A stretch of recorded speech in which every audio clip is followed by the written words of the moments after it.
Hey everyone, this is Tim from YourSixTech. Today in this video, I'm going to show you how to factory reset your Fire TV Cube without the remote. Now to do this, you want to hold down the plus volume button and the minus volume button, and then the mute button on the left side here. So hold all three of these buttons down at the same time, and it may beep, but after about 15 seconds, there should be a pop-up on your screen that says factory reset your Fire TV Cube. And it should automatically initiate. So just continue to hold all three of these buttons down and the screen should pop open.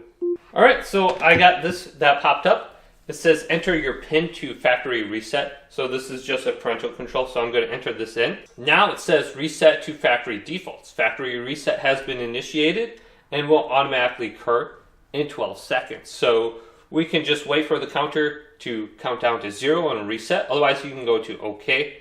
So you don't have to have a remote to do this. It will just automatically go ahead and just factory reset it.